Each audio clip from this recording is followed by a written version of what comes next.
ಓಂ ಘರ್ಮಾಸಮಂತಾತ್ ತ್ರಿವೃತಂ ವ್ಯಾಪತುಃ ತಯೋರ್ಜುಷ್ಟಿಂ ಮಾತರಿಶ್ವಾ ಜಗಾಮ ದಿವಸ್ಪಯೋ ದಿಧಿಷಾಣ ovation ವಿದುರ್ದೇವಾಃ ಸಹಸಾಮಾನಮರ್ಕಂ. Shri ಗುರುಭ್ಯೋ ನಮಃ. ಛಂದಸಾಂ ಋಷಭೇಣ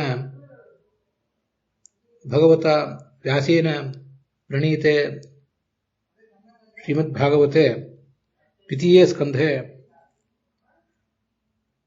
नवमे अध्याये अथातः चतुर्थः श्लोकः.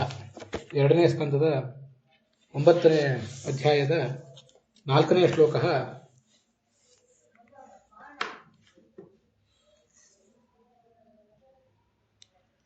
इदानीं व्याख्यास्यते.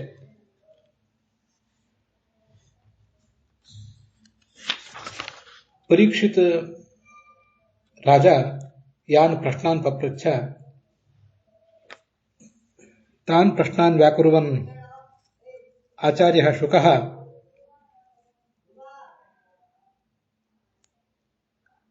भगवतः मायाम् इच्छाशक्तिं ऋते जडप्रकृतिं चेतनप्रकृतिं च ऋते चिदानन्दात्मनः अस्य जीवस्य देहदारापत्यादिरूपः अर्थसम्बन्धः नैव घटेत. बहुरूपया मायया बद्धोऽयं जीवोऽपि देवतिर्यं नृयोनिषु भ्राम्यते. अस्याः प्रकृतेः गुणेषु सत्त्वरजस्तमस्सु रममाणोऽयं ममेदं शरीरम् इति वा शरीरमेव अहमिति वा अभिमन्यते. यदा च अयं भगवता वृतः अनुगृहीतश्च स्वे ज्ञानानन्दरूपे महित्वे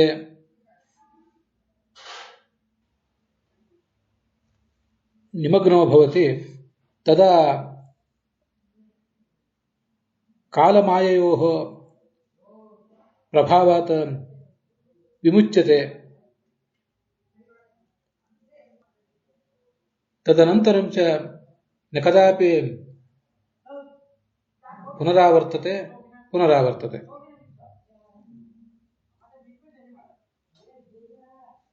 आत्मतत्व प्रकाशनार्थं यदिदं भागवतं नाम ऋतं काव्यम् अध्यात्मशास्त्रं भगवान् व्यासः आह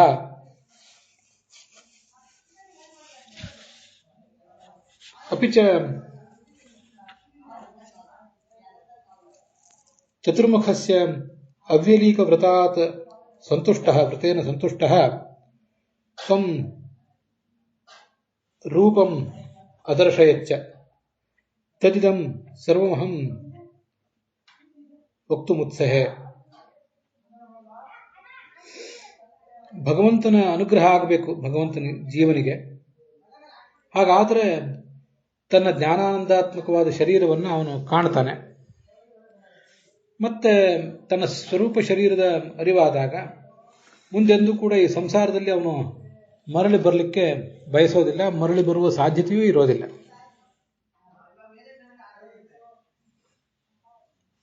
ಅದನ್ನ 3ನೇ ಶ್ಲೋಕದಲ್ಲಿ ಹೇಳಿದ್ದಾರೆ. ಜೀವಾತ್ಮ ಪರಮಾತ್ಮ ಇವರಿಬ್ಬರ ಸ್ವಾಭಾವಿಕವಾದ ಸ್ವರೂಪ ಏನು ಅನ್ನುವುದನ್ನೆಲ್ಲ ಭಾಗವತ ಹೇಳಲಿಕ್ಕೆ ಹೊರಟಿದೆ. ಅದರ ಸರಿಯಾದ ತತ್ವವನ್ನು ಈ ವೇದವ್ಯಾಸರೇ ಹೇಳಬೇಕು. ಆದ್ದರಿಂದ ಆ ಪುರಾಣದ ಆಧಾರದಿಂದಲೇ ನಾನು ನಿನ್ನೆಲ್ಲ ಪ್ರಶ್ನೆಗಳಿಗೂ ಉತ್ತರ ಕೊಡ್ತೇನೆ.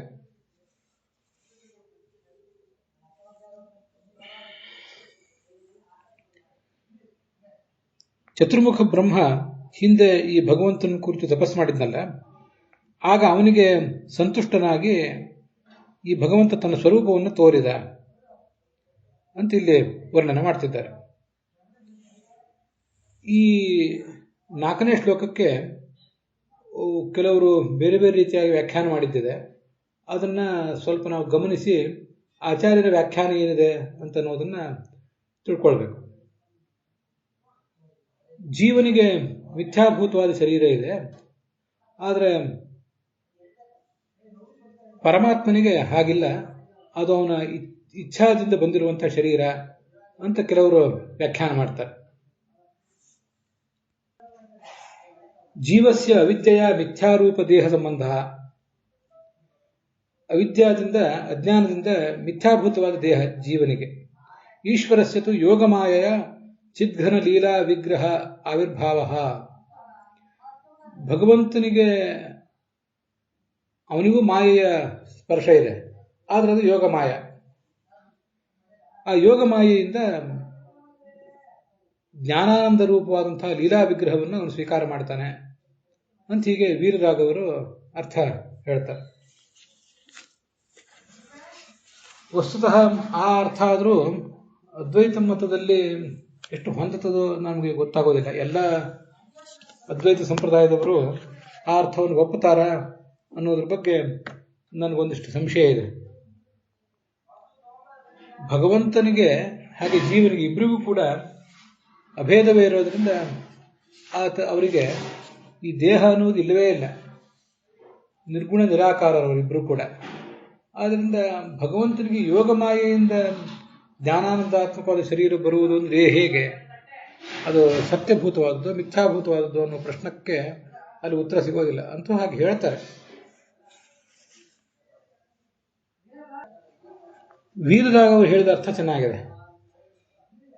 ಕಾಲ ಮಾಯಾವಶಸ್ಯ ಜೀವಸ್ಯ ಕರ್ಮಾಧೀನ ಪ್ರಾಕೃತೋ ದೇಹ. ಹಿಂದಿನ ಶ್ಲೋಕದಲ್ಲಿ 3ನೇ ಶ್ಲೋಕದಲ್ಲಿ ಬಂದಿದೆ ಕಾಲ ಮತ್ತು ಮಾಯೆಗಳು. ಮಾಯ ಅಂದ್ರೆ ಪ್ರಕೃತಿ, ಕಾಲ ಅಂದ್ರೆ ಕಾಲವೇ. ಇವುಗಳ ಆಧಾರದಿಂದ ಆ ಜೀವನಿಗೆ, ಆ ಕಾಲ ಮಾಯೆಗಳಿಗೆ ಬದ್ಧನಾದ ಜೀವನಿಗೆ ಕರ್ಮಾಧೀನವಾಗಿ ಒಂದು ಪ್ರಾಕೃತ ದೇಹ ಬರ್ತದೆ. ಕರ್ಮಭಿರ್ಭ್ರಾಮ್ಯಮಾಣಸ್ಯ ದೇವತಿರ್ಯಂಗ್ ಡ್ರಿಯೋನಿಷು ಅಂತ ಭಾಗವತ ಮುಂದೊಂದು ಕಡೆ ಹೇಳ್ತದೆ. ತಮ್ಮ ಕರ್ಮಕ್ಕನುಸಾರವಾಗಿ ಕೆಲವು ಜೀವರು ದೇವತೆಗಳಾಗಿ, ಕೆಲವರು ಪ್ರಾಣಿಗಳಾಗಿ, ಮನುಷ್ಯರಾಗಿ ಕೆಲವರು ಹೀಗೆಲ್ಲ ಹುಟ್ಟುತ್ತಾರೆ ಅಂತ. ಈಶ್ವರಸ್ಯತು ಅಪ್ರಾಕೃತ ಸ್ವೇಚ್ಛೋಪಾತ್ತ ದಿವ್ಯ ಮಂಗಲ ವಿಗ್ರಹವತ್ವಂ. ಆದರೆ ಭಗವಂತನಿಗೆ ಮಾತ್ರ ಅಪ್ರಾಕೃತವಾದ ತನ್ನ ಇಚ್ಛೆಯಿಂದ ಸ್ವೀಕಾರ ಮಾಡಿದ ಒಂದು ದಿವ್ಯವಾದ ವಿಗ್ರಹ ಇರ್ತದೆ ಅಂತ. ಆ ಜೀವನಿಗೂ ಭಗವಂತನಿಗೂ ಸಂಬಂಧದ ಏನು ವ್ಯತ್ಯಾಸ ಇದೆ ಅನ್ನೋದನ್ನ ತೋರಿಸಿದ್ದಾರೆ. ಕಾಲಮಾಯ ವಶ್ಯ ಜೀವ ವಿಲಕ್ಷಣ, ಕಾಲ ಮತ್ತು ಮಾಯೆಗಳಿಗೆ ಅಧೀನನಾದ ಜೀವನಿಗಿಂತ ಇವನು ಭಿನ್ನನಾಗಿರ್ತಾನೆ. ಇದು ಅವರೆಲ್ಲ ಮಾಡಿರುವಂತಹ ಅರ್ಥ. ಆದರೆ ಈ ಶ್ಲೋಕದಲ್ಲಿ ಯದಾಹ ಭಗವಾನ್ ಋತಂ ಅಂತೇನಿದೆಯಲ್ಲ, ಋತಂ ಬ್ರಹ್ಮಣೇ ಅದರ್ಶಯತ್ ರೂಪಂ ಅಂತ ಹೀಗೆ ಅನ್ವಯ ಮಾಡ್ಕೊಂಡಿದ್ದಾರೆ ಎಲ್ಲರೂ ಕೂಡ. ಆತ್ಮಮಾಯಾ ವಿಶುದ್ಧ್ಯರ್ಥಂ, ಆತ್ಮತತ್ವ ವಿಶುದ್ಧ್ಯರ್ಥಂ, ಭಗವತ್ ತತ್ವವನ್ನು ತಿಳಿಸುವುದಕ್ಕಾಗಿ ಯದಾಹ ಭಗವಾನ್. ಇವರೆಲ್ಲ ಮಾಡಿದ ವ್ಯಾಖ್ಯಾನದಂತೆ ಆ ಭಗವಂತ ವೇದವ್ಯಾಸರು ಏನನ್ನ ಹೇಳಿದ್ರು ತತ್ವವನ್ನ, ಅದನ್ನೇ ನಾನು ನಿಮ್ಗೆ ಹೇಳ್ತೇನೆ ಅಂತ ಅದರ ತಾತ್ಪರ್ಯ. ಇನ್ನು ಮುಂದೆ ಭಗವಾನ್ ಬ್ರಹ್ಮಣೇ ಋತಂ ರೂಪಂ ಅದರ್ಶಯತ್, ಸತ್ಯವಾದ ರೂಪವನ್ನು ತೋರಿಸಿದ, ಅಪ್ರಾಕೃತವಾದ ರೂಪವನ್ನು ತೋರಿಸಿದ ಅಂತ ಅವತ್ತೆಲ್ಲರದು ವ್ಯಾಖ್ಯಾನ. ಯದಾಹ ಭಗವಾನ್ ಋತಂ ಅಂತ ಪೂರ್ವಾರ್ಧದಲ್ಲಿದೆ. ಪೂರ್ವಾರ್ಧದಲ್ಲಿದ್ದ ಋತಂ ಅನ್ನೋದನ್ನ ಪೂರ್ವಾರ್ಧದಲ್ಲಿರುವ ಯದಾಹ ಭಗವಾನ್ ಅನ್ನುವುದಕ್ಕೇನೆ ಅನ್ವಯ ಮಾಡಿಕೊಂಡ್ರೆ ಚೆನ್ನಾಗಿರ್ತದೆ. ಬ್ರಹ್ಮಣೇ ದರ್ಶಯತ್ ರೂಪಂ ಅನ್ನುವ ಉತ್ತರಾರ್ಧದಲ್ಲಿರುವ ಶಬ್ದಗಳೊಂದಿಗೆ ಋತಂ ಅನ್ನೋದನ್ನ ಅನ್ವಯಿಸುವುದು ಅಷ್ಟು ಚೆನ್ನಾಗಿರೋದಿಲ್ಲ. ಅದಕ್ಕೆ ಆಚಾರ್ಯ ಹೇಳ್ತಾರೆ, ಯಥೋ ಭಗವದುಕ್ತಂ ಪ್ರಮಾಣಂ ಅತಃ ತದುಕ್ತಂ ಪುರಾಣಂ ತತ್ ಪ್ರಶ್ನಾನಾಂ ಉತ್ತರತ್ವೇನ ವಕ್ಷ್ಯೇ ಅಂತ. ಯದಾಹ ಭಗವಾನ್ ಋತಂ, ಸ್ವಯಂ ವೇದವ್ಯಾಸರು ಇವನು ಸತ್ಯವಾದ ಪರಮಸತ್ಯದ ಆವಿಷ್ಕಾರ ರೂಪವಾದ ಈ ಭಾಗವತವನ್ನು ಹೇಳಿದ್ರಲ್ಲ, ಅದು ಆ ಪುರಾಣವನ್ನೇ ನಾನು ಈಗ ನಿನಗೆ ಹೇಳುವನಿದ್ದೇನೆ. ಯಾಕೆಂದರೆ ನೀನು ಅನೇಕ ಪ್ರಶ್ನೆಗಳನ್ನೇ ನನ್ನ ಎದುರಿಗೆ ಇಟ್ಟಿದ್ದಿ. ಆ ಪ್ರಶ್ನೆಗಳಿಗೆ ಉತ್ತರ ರೂಪವಾಗಿ ನಾನು ಹೇಳುವುದು ಅದೇ ಭಾಗವತವನ್ನೇ. ನಿನ್ನ ಪ್ರಶ್ನೆಗಳಿಗೆ ಅದೇ ಉತ್ತರ ಅಂತ. ಹೀಗೆ ಯದಾಹ ಭಗವಾನ್ ಋತಂ, ಭಗವಾನ್ ಆತ್ಮತತ್ವ ವಿಶುದ್ಧ್ಯರ್ಥಂ ಯತ್ ಆಹ,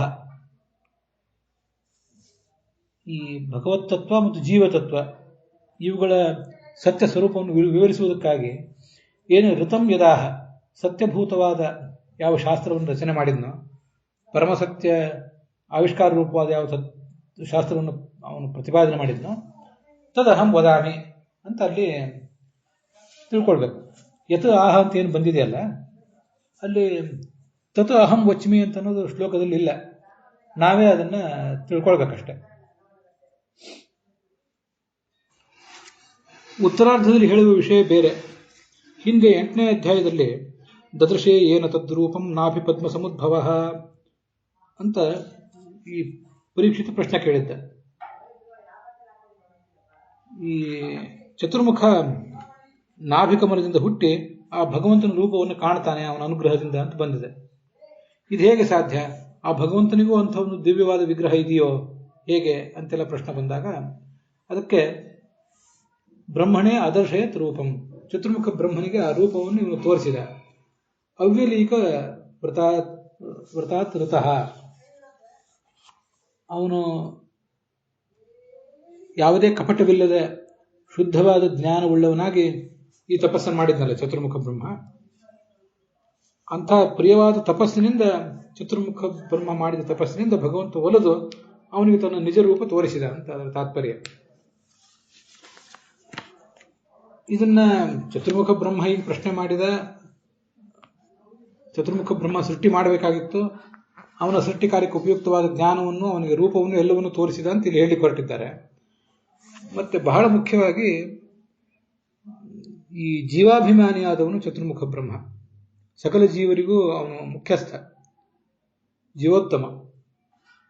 ಆ ಚತುರ್ಮುಖ ಬ್ರಹ್ಮ ಭಗವಂತನ ಕುರಿತು ತಪಸ್ಸು ಮಾಡಿ ಏನು ಭಗವಂತನ ಸಾಕ್ಷಾತ್ಕಾರವನ್ನು ಹಿಂದೆ ಪಡ್ಕೊಂಡಿದ್ದ, ಮತ್ತೆ ಅದನ್ನೇ ಈಗ ಇನ್ನೊಂದು ಬಾರಿ ಪಡ್ಕೊಂಡ. ಮೇಲಿನ ಮೇಲೆ ಆ ಸಾಕ್ಷಾತ್ಕಾರ ಅಂತ ಅನ್ನೋದು ಭಗವಂತ ಚತುರ್ಮುಖ ಬ್ರಹ್ಮನಿಗೆ ಅಪ್ಗ್ರೇಡ್ ಆಗ್ತಿರ್ತದೆ. ಜೀವೋತ್ತಮನಾದ ಚತುರ್ಮುಖ ಬ್ರಹ್ಮನಿಗೆ ಏನೇನಾಯಿತು, ಅವನ ಸಾಧನೆ ಎಂಥದ್ದು ಅನ್ನೋದನ್ನೆಲ್ಲ ತೋರಿಸುವ ಮೂಲಕ ಅವನಿಗಿಂತ ಕೆಳಗಿರುವಂತಹ ಜೀವರು, ಪರೀಕ್ಷಿತ್ ಮೊದಲಾದ ಜೀವರು, ಶುಕ ಮೊದಲಾದ ಉಪದೇಶಕರು, ಹಾಗೆ ನಮ್ಮಂಥ ಸಾಮಾನ್ಯರವರೆಗೆ ಎಲ್ರಿಗೂ ಕೂಡ ಭಗವಂತನಿಗೆ ಪ್ರಿಯವಾದ ತಪಸ್ಸನ್ನು ಮಾಡಿದರೆ, ಶ್ರವಣ ಮನನ ಧ್ಯಾನಾದಿ ರೂಪವಾದ ತಪಸ್ಸನ್ನು ಮಾಡಿದರೆ, ಹಾಗೆ ದ್ರವ್ಯ ಯಜ್ಞ ರೂಪವಾದ ತಪಸ್ಸನ್ನು ಮಾಡಿದರೆ ಭಗವಂತನಿಗೆ ಪ್ರೀತಿಯಾಗಿ ಆತ ನಮಗೆ ತನ್ನ ಸಾಕ್ಷಾತ್ಕಾರವನ್ನು ಮಾಡಿಸ್ತಾನೆ ಅನ್ನೋದು ಅದರ ತಾತ್ಪರ್ಯ. ಚತುರ್ಮುಖ ಬ್ರಹ್ಮ ಹೀಗಾಯಿತು ಅಂತ ಹೇಳುವ ಮೂಲಕ ಪ್ರತಿಯೊಬ್ಬರಿಗೂ ಹೀಗಾಯಿತು. ಬೃಹದಾರಣ್ಯಕ ಭಾಷ್ಯ ಮೊದಲಾದ ಕಡೆ ಹಾಗೆ ಒಂದು ಕಡೆ ಹೇಳ್ತಾರೆ, ಚತುರ್ಮುಖ ಬ್ರಹ್ಮನಿಗೆ ಏನೇನಾಗಿರ್ತದೋ ಅದೆಲ್ಲ ಮುಂದೆ ಬರುವ ಸಾಧಕರಿಗೂ ಆಗ್ತದೆ. ಭವಿಷ್ಯತಾಂ ಜನಾನಾಂತು ಸ್ವಭಾವಾನಾಂ ಪ್ರಸಿದ್ಧಯೇ ಅಂತ ಹೇಳ್ತಾರೆ. ಅವನಲ್ಲಿ ಭಯ ಅಜ್ಞಾನಗಳು ಮೂಡಿದರೆ ಅದು ಮುಂದೆ ಬರುವ ಜನರಿಗೂ ಹಾಗೆ ಮೂಡ್ತದೆ, ಅದಕ್ಕಾಗಿ ತೋರಿಸಿರ್ತಾನೆ. ಅವನಲ್ಲಿ ಸರಸ್ವತಿ ದೇವಿಯನ್ನು ಕುರಿತು ಆಕರ್ಷಣೆ, ಆ ಮೂಲಕ ಸೃಷ್ಟಿಗೆ ಆತ ಮಾಡಿದ ಪ್ರಯತ್ನ, ಇದೆಲ್ಲವೂ ಕೂಡ ಹಾಗೇನೆ ಮುಂದೆ ಬರುವ ಜನರಿಗೆ ಆ ಭಾವನೆಗಳು ಮೂಡ್ತವೆ ಅನ್ನೋದಕ್ಕೆ ಸೂಚಕ ಆಗಿರ್ತದೆ. ಹಾಗೆ ಅವನ ಜ್ಞಾನಯಜ್ಞ, ದ್ರವ್ಯಯಜ್ಞ, ಅವನಿಗಾದ ಸಾಕ್ಷಾತ್ಕಾರ, ಅವನಿಗಾದ ಮುಕ್ತಿ, ಇವೆಲ್ಲವೂ ಕೂಡ ನಮಗೂ ಆಗ್ತದೆ. ಆದರೆ ನಮ್ಮ ಯೋಗ್ಯತಾನುಸಾರವಾಗಿ ಆಗ್ತದೆ. ಅದಕ್ಕಾಗಿ ಮೊದಲು ಜೀವೋತ್ತಮನಾದ ಚತುರ್ಮುಖ ಬ್ರಹ್ಮನಿಗೆ ಏನಾಗ್ತದೆ ಅಂತ ಅನ್ನೋದನ್ನ ತೋರಿಸಿದ್ರು ಒಮ್ಮೆ.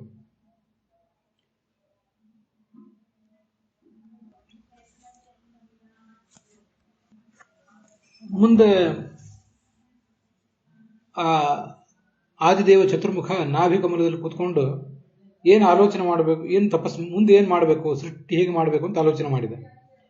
ಆದರೆ ಅವನಿಗೆ ಅದು ಹೇಗೆ ಮುಂದುವರಿಸಬೇಕು ಅಂತ ಗೊತ್ತಾಗಲಿಲ್ಲ.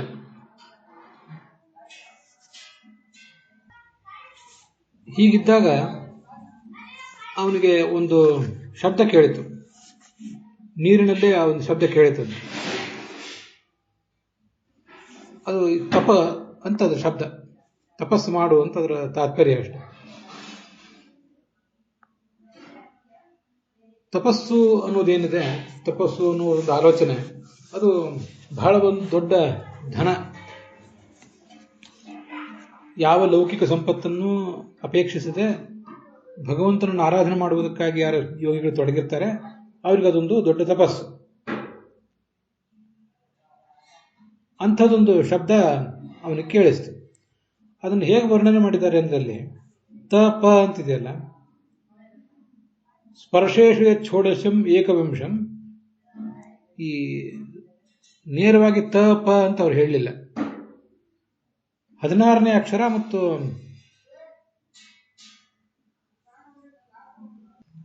21ನೇ ಅಕ್ಷರ ಯಾವುದು 16, ಎಲ್ಲಿಂದ ಪ್ರಾರಂಭಿಸಿ 16, ಎಲ್ಲಿಂದ ಪ್ರಾರಂಭಿಸಿ 21 ಅಂತ ಪ್ರಶ್ನೆ ಬಂದರೆ, ಈ 25 ವರ್ಗೀಯ ಅಕ್ಷರಗಳಿವೆ ಅಲ್ಲ, ಕವರ್ಗ, ಚವರ್ಗ, ಟವರ್ಗ, ತವರ್ಗ ಮತ್ತು ಪವರ್ಗ, ಇವುಗಳಿಗೆ ವರ್ಗೀಯ ಅಕ್ಷರಗಳು ಅಂತ ಹೇಳ್ತಾರೆ. 5 ವರ್ಗಗಳು, 25 ಅಕ್ಷರಗಳು.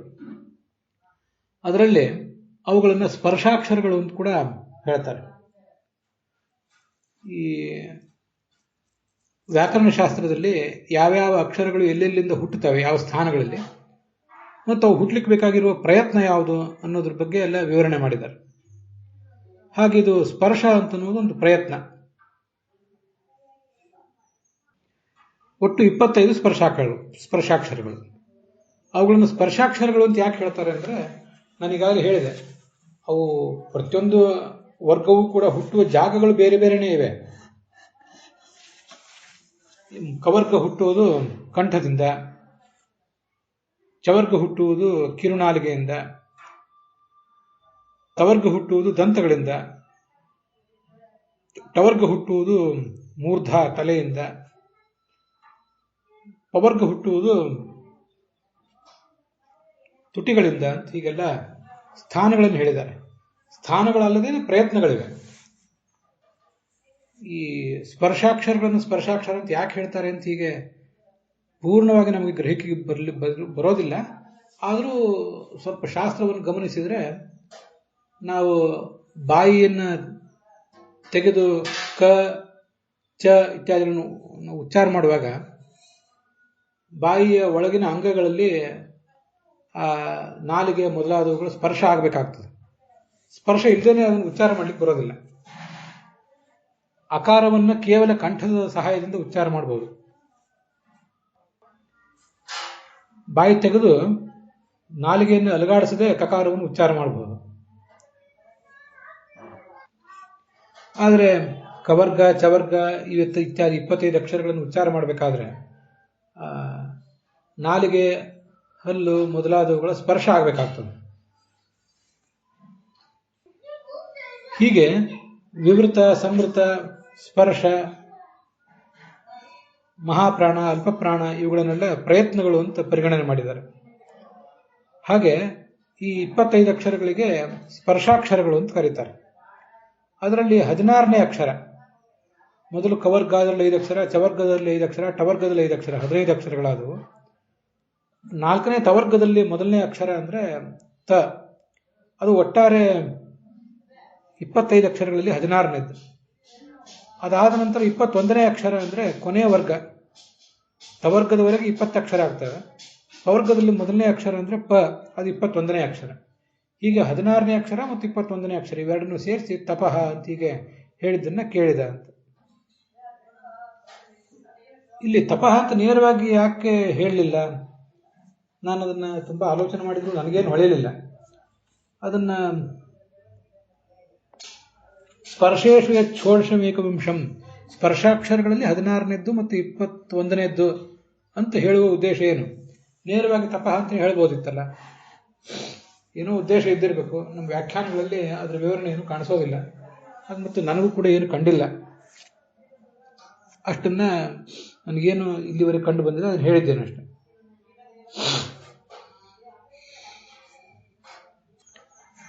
ಈ ಶಬ್ದವನ್ನು ಹೇಳಿದವರು ಯಾರು ಅಂತ ಕುತೂಹಲ ಮೂಡಿತು ಅವನ ಮನಸ್ಸಿನಲ್ಲಿ. ಸುತ್ತಮುತ್ತಲು ನೋಡಿದ, ಆದರೆ ಎಲ್ಲಿಯೂ ಅವನಿಗೆ ಸಿಗಲಿಲ್ಲ. ಮತ್ತೆ ಆ ಕಮಲದಲ್ಲೇ ತಪಸ್ಸಿ ಕೂತ್ಕೊಂಡ. ಅದು ಹೇಗೆ ಅಂದರೆ ತಪಸ್ಸಿ ಉಪಾದಿಷ್ಟ ಇವ ಯಾರೋ ಆತನನ್ನು ಹಿಡಿದು ಕೂಡಿಸಿದಂತೆ ಕೂತ್ಕೊಂಡ. ಇನ್ನು ನಾನು ತಪಸ್ಸು ಮಾಡಬೇಕಾದ್ದೇ ನನ್ನ ಕರ್ತವ್ಯ ಹೊರತು ಬೇರೆ ಏನು ಮಾಡಬೇಕಾದಿಲ್ಲ ಅಂತ ಆಲೋಚನೆ ಬಂದವನಂತೆ ಕೂತ್ಕೊಂಡ ಅಂತ ಅದರ ತಾತ್ಪರ್ಯ. ಮುಂದೆ ಚತುರ್ಮುಖ ಬ್ರಹ್ಮ ತನ್ನ ತಪಸ್ಸು ಮುಂದುವರಿಸಿದ.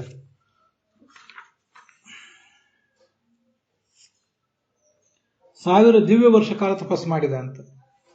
ನಮ್ಮ ವರ್ಷ 365 ದಿವಸ. ಹಾಗೆ ಇದು ದೇವತೆಗಳಿಗೆ ಇದು ಒಂದು ದಿನ. ಹೀಗೆಲ್ಲ ನಾವು ಬೇರೆ ಬೇರೆ ಲೆಕ್ಕಾಚಾರಗಳನ್ನು ಕೇಳಿರ್ತೇವೆ. ಚತುರ್ಮುಖ ಬ್ರಹ್ಮನಿಗೆ 864 ಕೋಟಿ ವರ್ಷ ಆದರೆ ಅದೊಂದು ದಿನ. ಹೀಗೆಲ್ಲ ಅದು ದೇವತೆಗಳ ಲೆಕ್ಕಾಚಾರ ಬೇರೆ, ಮನುಷ್ಯರ ಲೆಕ್ಕಾಚಾರ ಬೇರೆ, ಚತುರ್ಮುಖ ಬ್ರಹ್ಮನ ಲೆಕ್ಕಾಚಾರ ಬೇರೆ ಅಂತೆಲ್ಲ ಹೇಳಿರ್ತಾರೆ. ಆದರೆ 1000 ವರ್ಷ ಕಾಲ ಅಂತ ಇಷ್ಟೇ ಅರ್ಥ ಮಾಡ್ಕೊಳ್ಬೇಕು ಅಂತ ಕೆಲವರು ಜ್ಞಾನಿಗಳು ಅಭಿಪ್ರಾಯ ಪಡ್ತಾರೆ. ನಾನು ಹಾಗೆ ಹೆಚ್ಚು ಕಡಿಮೆ ಇಟ್ಕೊಂಡಿದ್ದೇನೆ. ಹೇಗೆ ಮಾಡಿದ ತಪಸ್ಸನ್ನ ಅಂದರೆ ಅಮೋಘ ದರ್ಶನ, ಅವನ ತಪಸ್ಸಿನ ಕುರಿತಾದ ಅವನ ಆಲೋಚನೆ, ತಪಸ್ಸು ಮಾಡುವಾಗ ಒಳಗೆ ಕಾಣಬೇಕಾದ ಭಗವಂತನ ರೂಪ ಮತ್ತು ಅವನು ಮಾಡುವ ಸಂಕಲ್ಪ ಅದ್ಯಾವುದು ಕೂಡ ವ್ಯರ್ಥ ಅಲ್ಲ. ವಾಯುವನ್ನು ಗೆದ್ದ, ಪ್ರಾಣಾಯಾಮ ಮಾಡಿದ್ದ, ಮನಸ್ಸನ್ನು ಗೆದ್ದಿದ್ದ, ಕರ್ಮೇಂದ್ರಿಯ ಜ್ಞಾನೇಂದ್ರಿಯಗಳನ್ನು ಗೆದ್ದಿದ್ದ, ಸಮಸ್ತ ಜಗತ್ತಿಗೂ ಬೆಳಕನ್ನು ಕೊಡುವಂತಹ ತಪಶ್ಶಬ್ದವಾಚ್ಯನಾದ ಜ್ಞಾನಸ್ವರೂಪನಾದ ಭಗವಂತನಲ್ಲಿ ಮನಸ್ಸಿಟ್ಟು ತಪಸ್ಸು ಮಾಡಿದ. ಈ ಚತುರ್ಮುಖ ಬ್ರಹ್ಮ ತಪಸ್ಸು ಮಾಡಿದ ಅನೇಕಾನೇಕ ಮಹನೀಯರಲ್ಲಿ ಅತಿ ದೊಡ್ಡವನು. ಹೀಗೆ ಏಕಾಗ್ರ ಚಿತ್ತದಿಂದ ಅವನು ತಪಸ್ಸು ಮಾಡಿದ ಅಂತ ಅದರ ತಾತ್ಪರ್ಯ. ಇಲ್ಲಿ ತಪಃ ಅತಪ್ಯತ ಅಂತ ಬಂತಲ್ಲ, ಅದಕ್ಕೆ ತಪಸ್ಸನ್ನು ಮಾಡಿದ. ಅತಪ್ಯತ ಅಂದ್ರೆ ಮಾಡಿದ, ತಪಃ ಅತಪ್ಯತ ಅಂದ್ರೆ ತಪಸ್ಸನ್ನು ಮಾಡಿದ ಅಂತ ಹೀಗೆ ಕೆಲವ್ರದ್ದು ಅರ್ಥ ಇದೆ. ಆದರೆ ತಪಸ್ಸನ್ನು ಮಾಡಿದ ಅಂತ ಇಷ್ಟೇ ಅರ್ಥ ಅಲ್ಲ. ಅತಪ್ಯತ ಅಂದ್ರೆ ತಪಸ್ಸು ಮಾಡಿದ ಅಂತ ಅರ್ಥ ಇದೆ. ತಪಸ್ಸನ್ನು ಕುರಿತು ತಪಸ್ಸು ಮಾಡಿದ ಅಂತ ಅರ್ಥ ಹೇಳಬೇಕಾಗಿಲ್ಲ, ತಪಸ್ಸು ಮಾಡಿದ ಅಂತ ಅಷ್ಟನ್ನು ಅರ್ಥ ಹೇಳಬೇಕಾಗಿಲ್ಲ. ಅದರಿಂದ ತಪಃ ಅಂದ್ರೆ ಜ್ಞಾನ ರೂಪನಾದ ಭಗವಂತನನ್ನು ಕುರಿತು ತಪಸ್ಸು ಮಾಡಿದ ಅಂತ ಅದರ ತಾತ್ಪರ್ಯ. ಅಖಿಲ ಲೋಕ ತಾಪನಂ, ಕೆಲವು ವ್ಯಾಖ್ಯಾನಗಳಲ್ಲಿ ಹಾಗಿದೆ. ಚತುರ್ಮುಖ ಬ್ರಹ್ಮ ತಪಸ್ಸು ಮಾಡಿದಾಗ ಅವನೊಳಗಿರುವಂತಹ ಎಲ್ಲ ಲೋಕಗಳು ಕೂಡ ಸುಟ್ಟು ಬೂದಿಯಾಗಲಿಕ್ಕೆ ತೊಡಗಿದವು. ಎಲ್ಲ ಕಡೆ ಬೇರೆ ಯಾವುದೇ ಋಷಿಯು ತಪಸ್ಸು ಮಾಡುವಾಗ ನಾವಂಥದನ್ನು ಕೇಳಿರ್ತೇವೆ. ಜ್ವಾಲೆ ಹೊರಟಿತು, ಜ್ವಾಲೆ ಎಲ್ಲ ಲೋಕಗಳಿಗೂ ಹಬ್ಬಿತು, ಎಲ್ಲರಿಗೂ ಅದರಿಂದ ತೊಂದರೆ ಆಗಲಿಕ್ಕೆ ಶುರುವಾಯಿತು ಅಂತ ಹೀಗೆಲ್ಲ ನಾವು ಕಥೆಯನ್ನು ಕೇಳಿರ್ತೇವೆ. ಹಾಗೆ ಚತುರ್ಮುಖ ಬ್ರಹ್ಮ ತಪಸ್ಸು ಮಾಡಿದಾಗಲೂ ಕೂಡ ಹಾಗೆ ಸ್ಥಿತಿ ಒಂದು ಬಂತು ಅಂತ ಅದನ್ನು ವ್ಯಾಖ್ಯಾನ ಮಾಡ್ತಾರೆ ಕೆಲವರು. ಆದರೆ ಶ್ರೀಧರರಾಗ ವ್ಯಾಖ್ಯಾನ ಮಾಡಿಲ್ಲ. ಅಖಿಲ ಲೋಕನಾಂ ತಾಪನಂ ಪ್ರಕಾಶಕಂ, ಇಡೀ ಜಗತ್ತಿಗೂ ಬೆಳಕು ಕೊಡುವಂತಹ ತಪಸ್ಸನ್ನು ಮಾಡಿದ ಅಂತ ಅವರು ಅರ್ಥ ಬರೀತಾರೆ. ಕೆಲವ್ರದ್ದು ಅರ್ಥ ನಮಗೆ ಗ್ರಾಹ್ಯ ಆಗ್ತದೆ, ಕೆಲವ್ರ ಅರ್ಥ ಗ್ರಾಹ್ಯ ಆಗೋದಿಲ್ಲ. ಅದಕ್ಕಾಗಿ ಆಚಾರ್ಯ ಹೇಳಿದ ಅರ್ಥ ತಿಳ್ಕೋಬೇಕು. ತಪೋ ಬ್ರಹ್ಮ ತಪಸೋಧ್ಯಾಯತ ಇದು ಶ್ರುತೇಹೇ. ತಪೋ ಬ್ರಹ್ಮೇತಿ ತಪಸೋಧ್ಯಜಾಯತ ಅಂತ ತೈತ್ತಿರೀಯ ಉಪನಿಷತ್ತು ಹೇಳ್ತದೆ. ತಪಸ್ಸಂದ್ರೆ ಬ್ರಹ್ಮನೇ, ಜ್ಞಾನ ರೂಪನಾದ್ರಿಂದ ಅವನನ್ನು ತಪಸ್ಸು ಅಂತ ಹೇಳಬೇಕು. ಅಖಿಲ ಲೋಕ ಪ್ರಕಾಶನಂ ಯತ್ ತತ್ ಆಲೋಚಯ ಆಮಾಸ, 3 ಜಗತ್ತಿಗೂ ಬೆಳಕು ಕೊಡುವಂಥದ್ದು. ಯದಾದಿತ್ಯಗತಂ ತೇಜ ಜಗದ್ಭಾಸಯತೆ ಖಿಲಂ ಯಚ್ಚಂದ್ರಮಸಿ ಯತ್ಯಾಗ್ನೌ. ಜಗತ್ತಿನಲ್ಲಿ ಸೂರ್ಯ, ಚಂದ್ರ, ನಕ್ಷತ್ರಗಳು ಎಲ್ಲದಕ್ಕೂ ಕೂಡ ಬೆಳಕು ಅನ್ನೋದು ಬರುವುದು ನನ್ನಿಂದಲೇ ಅಂತ ಭಗವಂತ ಹೇಳಿದ್ದಾನೆ. ಆದ್ದರಿಂದ ಅಖಿಲ ಲೋಕ ತಾಪನ ಮುಂದೆ ಜಗತ್ತನ್ನು ಸುಡುವಂಥದ್ದು ಅಂತ ಅರ್ಥ ಅಲ್ಲ, ಜಗತ್ತಿಗೆ ಬೆಳಕು ಕೊಡುವಂತಹ ಈ ಬ್ರಹ್ಮನ ಕುರಿತಾಗಿ ಅವನು ತಪಸ್ಸು ಮಾಡಿದ ಅಂತ. ಆ ಪರಬ್ರಹ್ಮ ತಪಸ್ವರೂಪ. ಯಾಕೆಂದ್ರೆ ಅವನು ಕೂಡ ನಾರಾಯಣಾದ ರೂಪದಿಂದ ತಪಸ್ಸನ್ನು ಮಾಡಿ ತೋರಿಸಿದ್ದಾನೆ. ಚತುರ್ಮುಖ ಬ್ರಹ್ಮ ತಾನು ತಪಸ್ಸು ಮಾಡುವಾಗ ಅವನನ್ನು ತಪಸ್ಸೆಂಬುದಾಗಿ ಭಾವಿಸಿಯೇ ತಪಸ್ಸು ಮಾಡಿದ. ಅವನು ಆ ಥರ ತಪಸ್ಸು ಮಾಡಿದ್ರಿಂದ ಅವನ ಭಗವಂತನನ್ನು ತಪಶ್ಶಬ್ದ ವಾಚ್ಯ ಅಂತ ಭಾವಿಸಿ ಮಾಡಿದ್ರಿಂದ ಅವನ ತಪಸ್ಸಿಗೆ ಇನ್ನೂ ಹೆಚ್ಚಿನ ಸಾರ್ಥಕತೆ ಬರ್ತದೆ. ಅದಕ್ಕೆ ಆಚಾರ್ಯರು ತಪೋರೂಪಂ ಬ್ರಹ್ಮ ಬ್ರಹ್ಮ ಚಿಂತೆಯದಂಚಸ ಅಂತ ಹೀಗೆ ಒಂದು ಷಾಡ್ಗುಣ್ಯ ಅನ್ನೋ ಗ್ರಂಥದಿಂದ ಒಂದು ಶ್ಲೋಕವನ್ನು ಉದ್ಧರಿಸ್ತಾನೆ. ತಪಸ್ ಅನಿಸ್ಕೊಂಡಿರುವ ಪರಬ್ರಹ್ಮನನ್ನ ಅವನು ಚಿಂತನೆ ಮಾಡಿದ ಅಂತ. ಇನ್ನು ಮುಂದೆ ಅಲ್ಲಿ ತಪತಾಂ ತಪೀಯಾನ್ ಅಂತ ಏನು ಶಬ್ದ ಇದೆ ಅದರ ಅರ್ಥವನ್ನ ಗಮನಿಸೋಣ ಭಾಗವತ ತಾತ್ಪರ್ಯಕ್ಕೆ ಅನುಗುಣವಾಗಿ. ಈ ವಿಷಯಗಳನ್ನು ಗಮನಿಸುವಾಗ ನಮಗೆ ಈ ಇಂಗ್ಲಿಷ್ ಭಾಷೆಯಲ್ಲಿ ಹಾಗೆ ಸಂಸ್ಕೃತ ಭಾಷೆಯಲ್ಲೂ ಕೂಡ ಇರುವಂತಹ ಡಿಗ್ರಿಗಳ ಬಗ್ಗೆ ಗೊತ್ತಿರಬೇಕು. ಗುರುಹು ಗರಿಯಾನ್ ಗರಿಷ್ಠ. ಗುರು ಅನ್ನೋದು ಪಾಸಿಟಿವ್ ಡಿಗ್ರಿ, ಗರಿಯಾನ್ ಅನ್ನೋದು ಕಂಪೇರಿಟಿವ್ ಡಿಗ್ರಿ, ಗರಿಷ್ಠ ಅನ್ನೋದು ಸೂಪರ್ಲೇಟಿವ್ ಡಿಗ್ರಿ. ಇದು ನಮ್ಗೆ ಗೊತ್ತಿದೆ. ಸಾಮಾನ್ಯ ಒಬ್ಬನನ್ನು ಗುರು ಭಾರವಾಗಿರುವುದು ಅಥವಾ ದೊಡ್ಡವನು ಅನ್ನೋ ಅರ್ಥದಲ್ಲಿ ಪ್ರಯೋಗ ಮಾಡ್ತೀವಿ. ಗರಿಯಾನ್ ಅಂದರೆ ಇಬ್ಬರಲ್ಲಿ ನಾವೇನಾದರೂ ಹೋಲಿಕೆ ಮಾಡಿದರೆ ಗರಿಯಾನ್ ಅಂತೀವಿ. ಅನೇಕ ಜನರಲ್ಲಿ ಗರಿಷ್ಠ ಅಂತಂತೀವಿ. ಇದು ಇಂಗ್ಲಿಷ್ ಭಾಷೆಗೂ ಸಂಸ್ಕೃತ ಭಾಷೆಗೂ ಸಮಾನ. ಅದಕ್ಕೆ ಸಂಸ್ಕೃತದಲ್ಲಿ ದ್ವಿವಚನ ವಿಭಜ್ಯ ಉಪಪದೇ ತರಪ್ ಈಯ ಸುನವು ಅಂತ ಒಂದು ಪಾಣಿನಿ ಸೂತ್ರದ ಅವಕಾಶ ಇದೆ. ಪಾಣಿನಿ ಅಷ್ಟಾಧ್ಯಾಯಲ್ಲಿ 5ನೇ ಅಧ್ಯಾಯದ 3ನೇ ಪಾದದ 57ನೇ ಸೂತ್ರ. ಅದು ತರಪ್ ಪ್ರತ್ಯಯ ಮತ್ತು ಈಯಸುನ್ ಪ್ರತ್ಯಯ ಇವೆರಡೂ ಕೂಡ ಇಬ್ಬರ ನಡುವೆ ಕಂಪೇರ್ ಮಾಡುವಾಗ ಬರಬೇಕು ಅಂತ ಅದರ ನಿಯಮ. ಅದರಿಂದ ಗುರುಹು ಗುರುತರಹ ಗರಿಷ್ಠ. ಹೀಗೂ ಕೂಡ ಗುರುತರ ಅಂತಲೂ ಹೇಳ್ತಿರ್ತಾರೆ.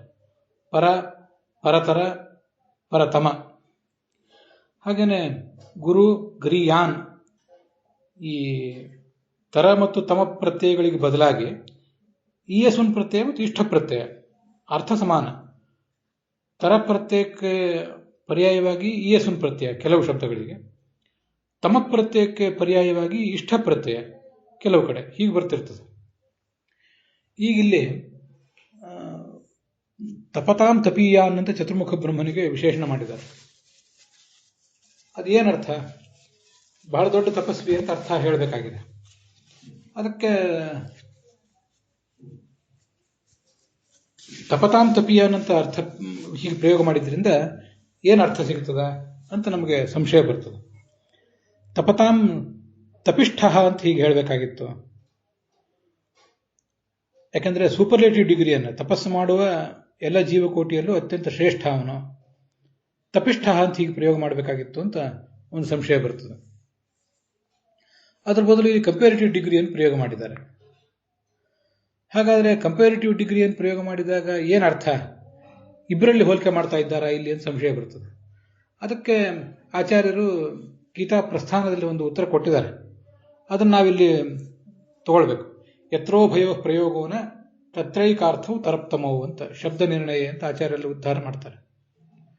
ಈ ಮತ್ತಃ ಪರತರಂ ನಾಣ್ಯತ್ ಕಿಂಚಿದಸ್ತಿ ಧನಂಜಯ ಅಂತ ಭಗವದ್ಗೀತಾದಲ್ಲಿ ಕೃಷ್ಣ ಹೇಳಿದಾಗ ನನಗಿಂತ ಶ್ರೇಷ್ಠವಾದದ್ದು ಯಾವುದೂ ಇಲ್ಲ ಅಂತ ಹೇಳ ಪ್ರಸಂಗ ಇದೆಯಲ್ಲ, ಪರತರ ಅಂದ್ರೆ ಪರತಮ ಅಂತಲೇ ಅದಕ್ಕೆ ಅರ್ಥ ಅಂತ ಆಚಾರ್ಯರು ಅಲ್ಲಿ ಹೇಳಿದ್ದಾರೆ.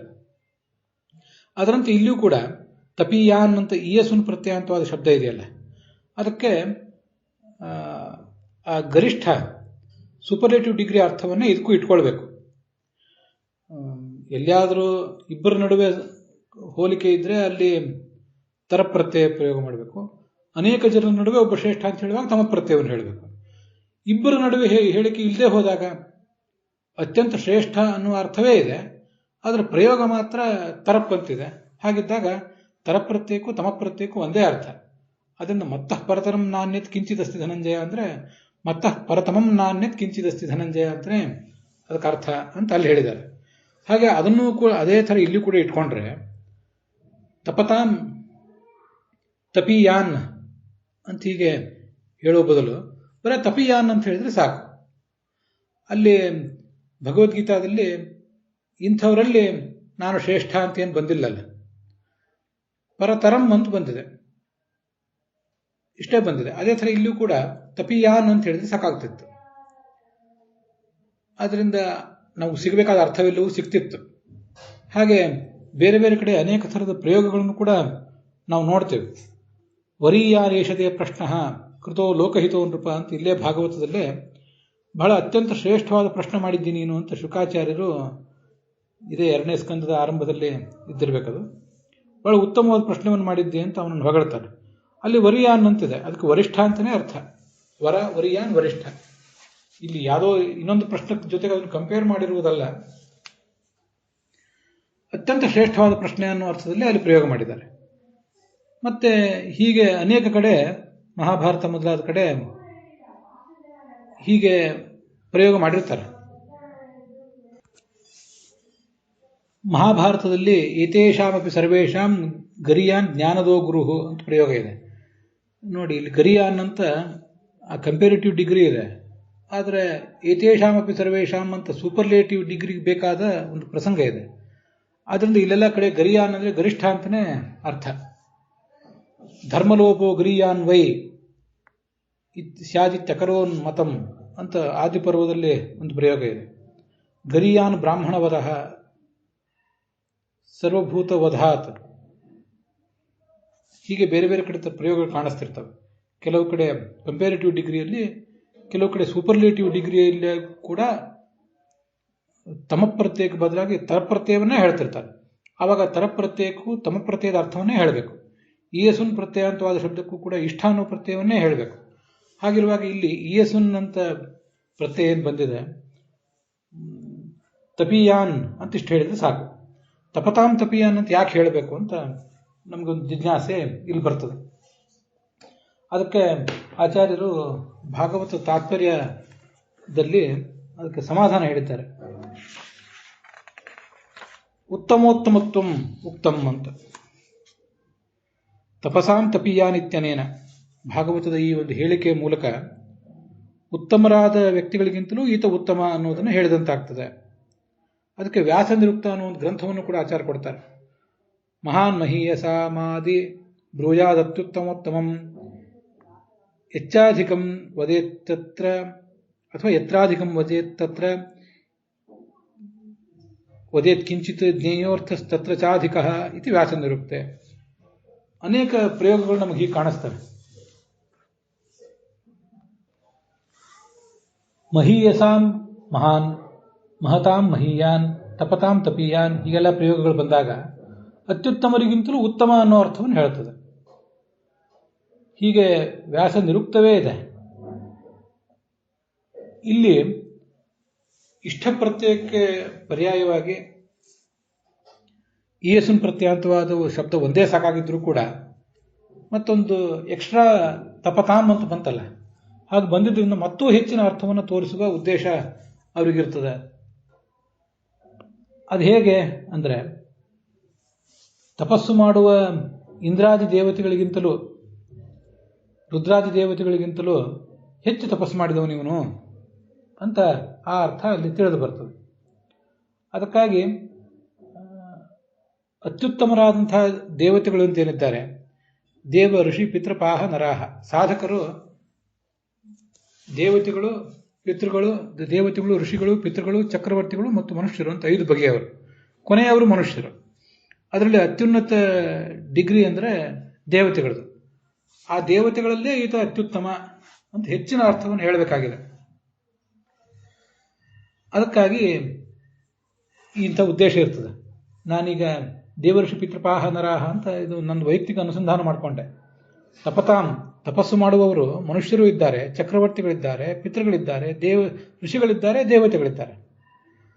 ಈ 5 ಜನರಲ್ಲೇ ದೇವತೆಗಳು ಅತ್ಯಂತ ಶ್ರೇಷ್ಠರು. ಅವರಲ್ಲೇ ಈ ಋಜುಗಣಸ್ಥರಾದ ದೇವತೆಗಳು ಇನ್ನೂ ಶ್ರೇಷ್ಠರು. ಅದರಲ್ಲಿ ಅತ್ಯಂತ ಹೆಚ್ಚು ಉನ್ನತ ಸ್ಥಾನದಲ್ಲಿರುವವನು, ಸ್ಥಾನದ ದೃಷ್ಟಿಯಿಂದಲೂ ಕೂಡ ಅತ್ಯಂತ ಉನ್ನತನಾಗಿರುವವನು ಚತುರ್ಮುಖ ಬ್ರಹ್ಮ ಅಂತ ಅದಕ್ಕೆ ಅರ್ಥ ಆಗ್ತದೆ. ಇದನ್ನೆಲ್ಲ ತೋರಿಸೋದಕ್ಕೋಸ್ಕರ ತಪತಾಂ ತಪೀಯಾನ್ ಅಂತ ಹೀಗೆ ಹೇಳಿದ್ದಾರೆ ಅಂತ ನಾನು ಸ್ವಲ್ಪ ಎಕ್ಸ್ಟ್ರಾ ಅದಕ್ಕೆ ಸೇರಿಸ್ಕೊಂಡಿದ್ದೇನೆ, ಆ ಪಾಯಿಂಟನ್ನು ಕ್ಲಿಯರ್ ಮಾಡ್ಕೊಳ್ಳೋ ಸಲುವಾಗಿ. ಇತರೆ ಭಾಷ್ಯದಲ್ಲಿ ಒಂದು ಕಡೆ ಬರ್ತದೆ, ನವೇದೇಶು